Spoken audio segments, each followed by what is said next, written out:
अस्सलाम वालेकुम क्लास आप जानते हैं कि हमने अपना 10th chemistry chapter number 10 acid base और सॉल्ट को प्रोसीड किया हुआ है। लास्ट लेक्चर में हमने उसका इंट्रोडक्शन किया था और साथ में हमने concepts of acid and basis को डिस्कस किया था।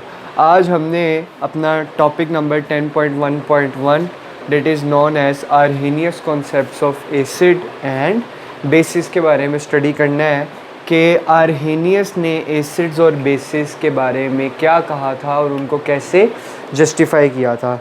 अच्छा, तो देखें आप पिछला सारा जो है वो कॉन्सेप्ट जानते हैं कि कैसे कैसे हमारे पास नेचर में सबसे पहले 3 एसिड्स जो हैं वो फादर ऑफ केमिस्ट्री जाबिर बिन हैयान ने प्रिपेयर किए। उसके बाद फिर लेवाइज़र आया, उसने अपनी बात को एसिड्स के लिए कैसे जस्टिफाई किया।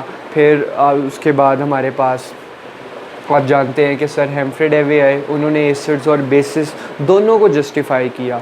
अच्छा, फिर 1787 में ही हमारे पास, ठीक है, एक साइंटिस्ट आता है जिसका नाम हमारे पास क्या है, आर्हेनियस।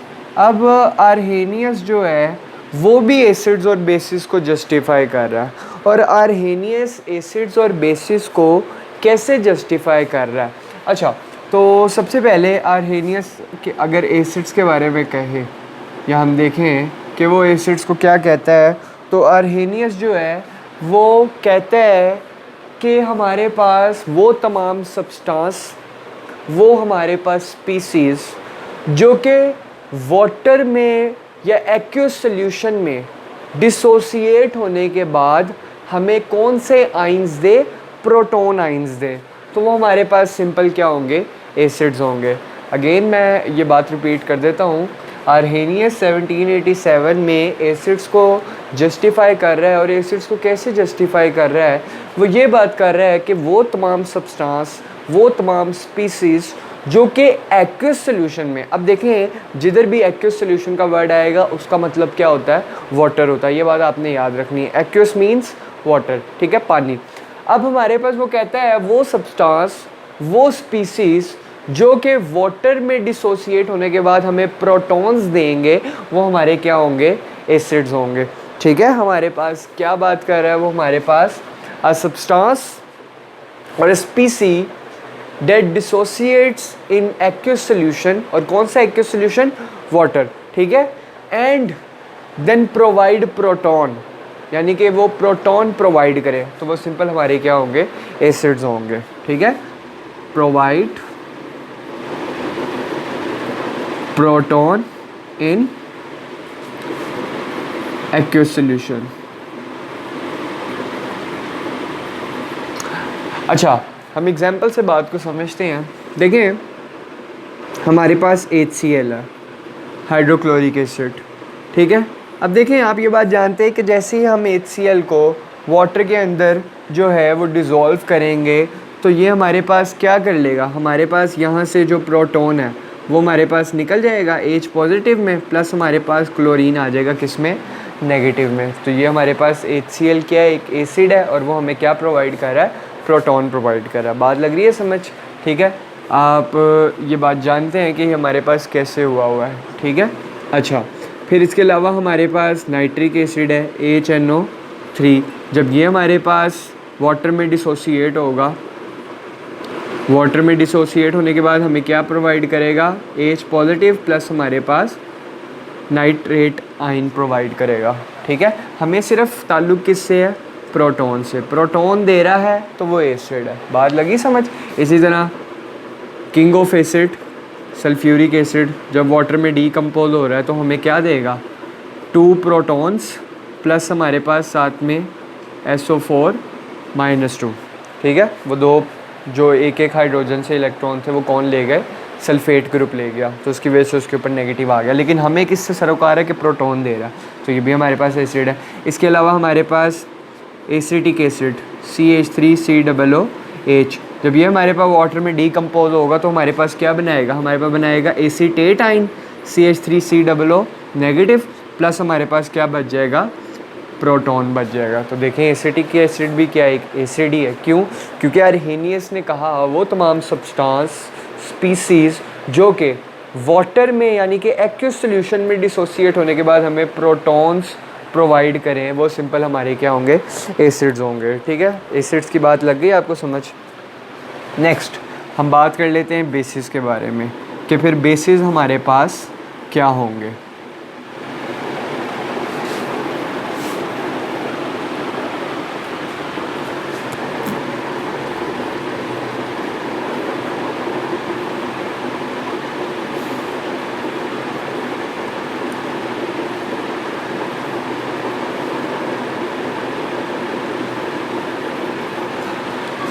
जी देखिए, एसिड्स क्या थे। एसिड हमारे पास वो तमाम सब्सटेंस, वो स्पीसीज़ जो कि एक्वस सॉल्यूशन में डिसोसिएट होने के बाद हमें प्रोटॉन्स प्रोवाइड कर रहे थे, तो वो एसिड्स थे। अब बेसिस को अर्हेनियस कैसे जस्टिफाई कर रहा है? अर्हेनियस कहता है वो सब्सटेंस, वो स्पीसीज़ जो कि वाटर में डिसोसिएट होने के बाद हमें कौन से आइंस दें, हाइड्रोक्सल आइंस दें, तो वो हमारे सिंपल क्या होंगे, बेसिस होंगे। देखें, कोई मुश्किल बात नहीं कर रहा, सिर्फ अंडरस्टैंड करें मैं क्या कहना चाह रहा हूँ। हमारे पास वो तमाम सब्सटेंस स्पीसीज़ जो कि वाटर में डिसोसिएट होने के बाद प्रोटॉन्स दे रहे हैं, वो तो हमारे एसिड हैं। लेकिन वो तमाम सब्सटेंस जो कि एक्वस सॉल्यूशन में डिसोसिएट होने के बाद, अच्छा डिसोसिएट का क्या मतलब होता है? डिसोसिएट हमारे पास होती है डीकम्पोजिशन। ठीक है, तो ये 9th क्लास में हमने ये सारी बातें पढ़ी हुई हैं चैप्टर नंबर 6 सॉल्यूशंस में। ठीक है, तो डिसोसिएशन का मतलब होता है डीकम्पोज होना, ब्रेक डाउन होना। ठीक है, तो जब एसिड्स डिसोसिएट हो रहा था तो प्रोटॉन बन रहे थे। अब जब बेस डिसोसिएट होगी तो क्या बनेंगे, हाइड्रोक्सल आयंस बनेंगे। ठीक है, कैसे हमारे पास हम देख लेते हैं। देखें, हम बात कर लेते हैं सोडियम हाइड्रोक्साइड, ये हमारे पास एक बेस है, और जब ये वाटर के अंदर डिसोसिएट होगी तो हमारे पास क्या बन जाएगा, sodium positive plus OH negative hydroxyl ions. It means कि ये बेस है, क्यों? क्योंकि ये क्या प्रोवाइड कर रही है, हाइड्रोक्सल आयंस प्रोवाइड कर रही है। इसी तरह हमारे पास जो मैग्नीशियम हाइड्रोक्साइड है MgOH ट्वाइस, जब ये हमारे पास वाटर में डीकम्पोज होगा, डिसोसिएट होगा, तो हमारे पास क्या बनेगा, मैग्नीशियम 2+ बन जाएगा उसका ऑक्सीडेशन स्टेट, प्लस हमारे पास 2 क्या बन जाएंगे, OH बन जाएंगे। ठीक है, 2 है ना हमारे पास, तो 2 OH हमारे पास बन गए। तो देखें, वो सब्सटेंस जो कि वाटर में डिसोसिएट होने के बाद, एक्वस सॉल्यूशन में डिसोसिएट होने के बाद हाइड्रोक्सल आयंस प्रोवाइड करें, वो हमारे क्या होते हैं, बेस। ठीक है, इसी तरह हम चलें एक और एग्जांपल मैं आपके सामने लिख देता हूँ। पोटाशियम हाइड्रोक्साइड भी हमारे पास एक बेस है। देखें ना, पोटाशियम निकल जाएगा और हाइड्रोक्सल बन जाएगा हमारे पास वाटर में डीकम्पोजिशन के बाद, पोटाशियम पॉजिटिव प्लस हमारे पास OH नेगेटिव। तो ये हमारे पास सारी की सारी कौन है, बेसिस हैं। क्या है बेस, जो कि हमें एक्वस सॉल्यूशन में डिसोसिएट होने के बाद क्या प्रोवाइड करें, हाइड्रोक्सल आयंस। एसिड्स हमारे पास क्या थे, जो कि एक्वस सॉल्यूशन में डिसोसिएट होने के बाद हमें प्रोटॉन्स प्रोवाइड करें, तो वो हमारे पास एसिड्स थे, ये हमारे पास हमारे बेस हैं। अच्छा, ये बात भी हो गई। नेक्स्ट देखें, अर्हेनियस ने ना अपना कॉन्सेप्ट तो दे दिया 1787 में कि जी एसिड्स वो सब्सटेंस, वो स्पीसीज़ हैं जो कि एक्वस सॉल्यूशन में डिसोसिएट होने के बाद प्रोटॉन्स देंगे।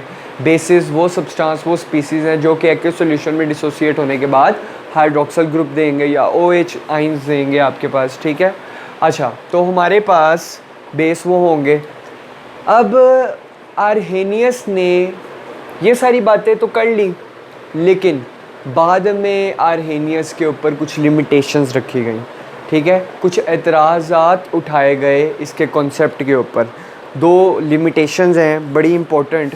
वो लिमिटेशंस क्या हैं, मैं चले यहाँ साइड पे आपको बता देता हूँ।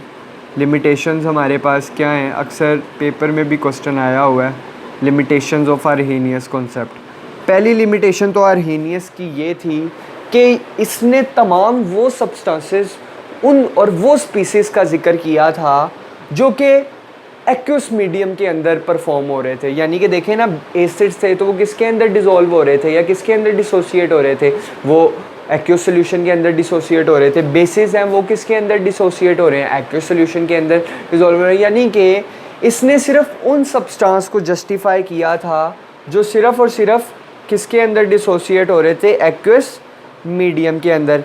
लेकिन इसने जो नॉन एक्वस मीडियम के अंदर डिसोसिएट हो रहे थे उनको जस्टिफाई नहीं कर पाया था। एक्वस मीडियम के अंदर जो थे जितने भी सब्सटेंसेस स्पीसीज, उनको तो जस्टिफाई कर गया ये कि जी अगर हाइड्रोक्सल आयन देंगे तो बेस होगा, प्रोटॉन देंगे तो एसिड्स होगा। लेकिन नॉन एक्वस मीडियम को ये जस्टिफाई नहीं कर पाया था। फिर सेकंड इस पे एक बड़ा इतराज़ उठाया गया था, वो ये था कि आर्हेनियस ये कहता है कि वो सब्सटेंस, वो स्पीसी सिर्फ और सिर्फ एसिड होगा जो कि प्रोटॉन प्रोवाइड करेगा। लेकिन कार्बन डाइऑक्साइड भी तो एक एसिड है, हालांकि ये तो हमारे पास प्रोटॉन प्रोवाइड ही नहीं करती। बात लग रही है समझ? कार्बन डाइऑक्साइड भी एक एसिड है लेकिन ये प्रोटॉन डोनेट करने की एबिलिटी नहीं रखती क्योंकि उसके पास है ही नहीं। इसके अलावा हमारे पास, इसने कहा वो तमाम सब्सटेंसेस और स्पीसीज़ जो कि हाइड्रोक्सल आयंस प्रोवाइड करेंगी तो वो हमारे पास बेस होंगे। लेकिन फिर इस पे ये बात भी एतराज़ उठाया गया कि जी अमोनिया भी तो एक बेस है, हालांकि ये तो हाइड्रोक्सल ग्रुप जो है वो डोनेट नहीं कर सकती क्योंकि इसके पास है ही नहीं। लग रही है बात समझ?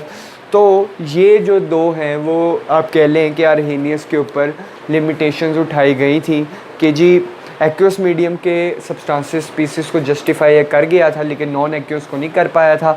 और दूसरा इसने कहा तमाम एसिड्स वो हैं जो कि प्रोटॉन प्रोवाइड करेंगे वाटर में, लेकिन कार्बन डाइऑक्साइड भी तो एक एसिड है हालांकि इसके पास प्रोटॉन नहीं है। इसी तरह इसने कहा बेस वो है जो हाइड्रोक्सल आयंस दें, हालांकि अमोनिया भी क्या है, एक बेस है, जबकि इसके पास हाइड्रोक्सल ग्रुप की आप कह लें अवेलेबिलिटी नहीं है। So it's all about Arrhenius concept of acid and basis.